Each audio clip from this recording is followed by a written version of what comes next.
You remember VenuCenter back from the base set era, right? Well, apparently it is the second most watched video on my channel, so if you don't, go ahead and watch that one, and then come back to this one, because in base Neo, VenuCenter got a little bit of a boost. The general idea behind VenuCenter is that you would use its Pokemon power to move all of the grass energy off of Pokemon that had damage counters on them, then use Pokemon Center to heal all the damage on them without having to discard any energy, and then just move those energy right back on and begin attacking again. But one of the major problems with this deck was that Venusaur needed 4 energy to attack and it only dealt 60 damage for 4 energy, which was not good, especially in a metagame where you had things like Wigglytuff running around. And so Venusaur was always treated more as a support card. You didn't really want to attack with it, and so it was just bait for Gust of Wind, basically. And in this meta, that's the same. Gust of Wind is still going to be everywhere, Venusaur is going to be bait. Except this time around, Venusaur only needs 2 energy to attack, and it's just enough damage to knock out a Sneasel. And that is all thanks to Wild Growth Meganium, which with its Wild Growth power, basically doubled all of your leaf energy. So you only needed to lay down 2 energy. That means you can start dealing damage with a Venusaur potentially on turn 2. And even though Meganium does play more of a support role in this deck, it isn't going to be bait either. It can also attack on turn 2 for 40 damage with a definite sleep condition added on there, and with 100 HP, it's really hard to call it an easy target. So full shout out to Osher, Sherby, and Cody C for suggesting this deck down in the comments section. The build I'm about to go over is a very basic build, and there's a lot of tweaking and extra stuff you can do with this deck. There's a lot of cards you can change in and out, so make sure you stay tuned after the deck layout so you can hear about those as well. And I'm currently undecided on what actually to call this deck, because I'm not sure, is it Megasaur or MegaCenter, MegaVenuCenter? I'll have to figure it out before I upload, but let me know down in the comments if you have a good, clever name for this deck. This is a Stage 2 deck, so we do need to have Cleffa in here. Eek is really going to help you get all those evolution cards, as well as the Pokemon Breeders, and the Pokemon Centers, and the Idle Finders that are all essential to this deck working correctly. Only 3 copies, and that does make it a bit less likely that you're going to be able to start the game with it, so it is a bit of a risk, but I really needed to take one of these out to make room for some other essential cards. I am going to be running a full playset of Bulbasaur though. Bulbasaur is a tricky card to have to play with because it's only got 40 HP and its attack requires 2 energy. If you've already got a Meganium out, you can Leech Seed for 1 energy, and that's actually a pretty decent attack. Just not really early game for 2 energy.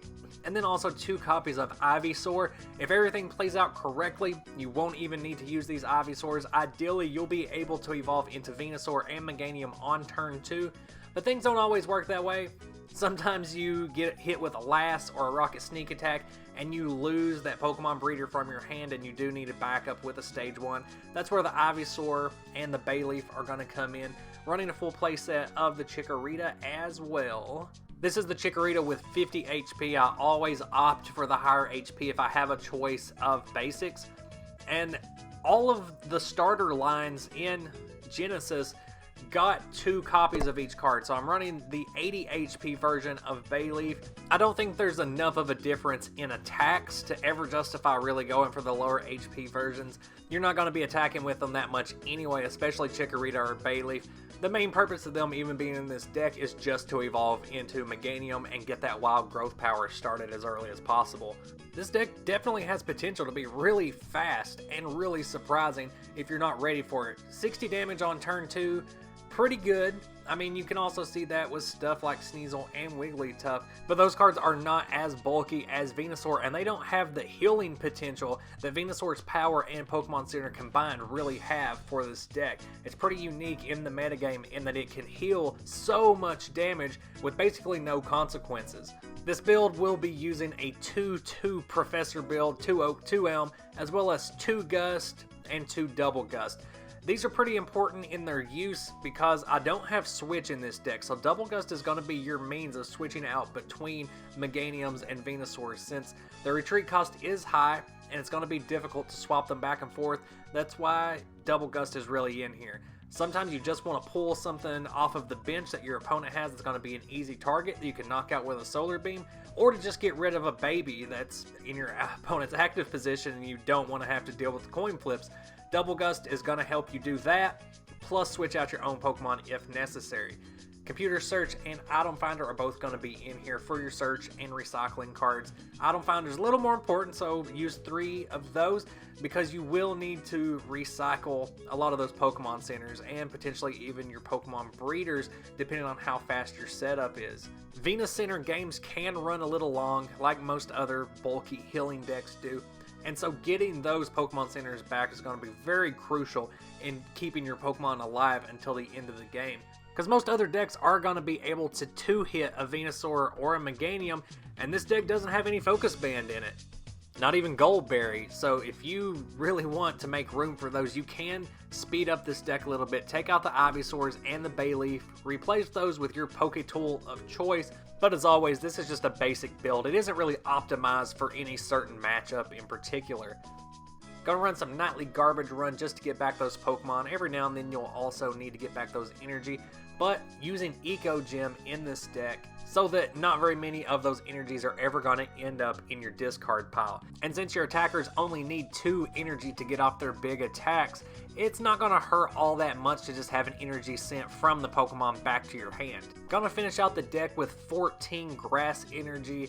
That may seem like a lot because with Meganium, that's accounting for about 28 energy worth for this deck.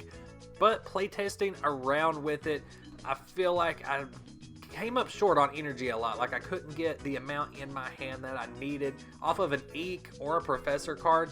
And so I did up the energy a little bit. Plus, in matchups against Muck, to have any chance at all, you are gonna need this much energy in there to even take out one Pokemon, really. So I will admit, for this basic build, there's a little too much Pokemon going on for my liking. There's a little too much energy for my liking. Usually my trainer core is a little more robust, but we'll get into that now. Pokemon Trader can be very useful in this deck since you are using 2 separate evolution lines, and it can be very frustrating to have the Pokemon Breeder and the Basic in hand but not have the correct evolution card. Not to mention early game when you need to have a Cleffa active and you just don't have one in your hand, but maybe you have like an Ivysaur or something that you could quickly trade with Pokemon Trader and get it into the active position. So this card can be very helpful if you want to edit the deck a little bit. The same goes for Balloonberry. Since this deck doesn't use any tool cards, Balloonberry can be the go-to, where it's going to save you from having to use Switch. It's going to save you from having to use your Double Gust as a switch when you might want to save those for other situations in the game.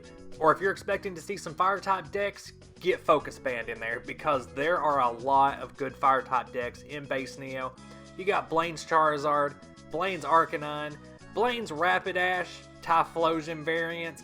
There's all kinds of stuff that can decimate this deck on a weakness alone. So if you are anticipating fire decks, go ahead and fire up some Focus Bands and get in there. Hell, even base set Arcanine is still a huge threat to this deck.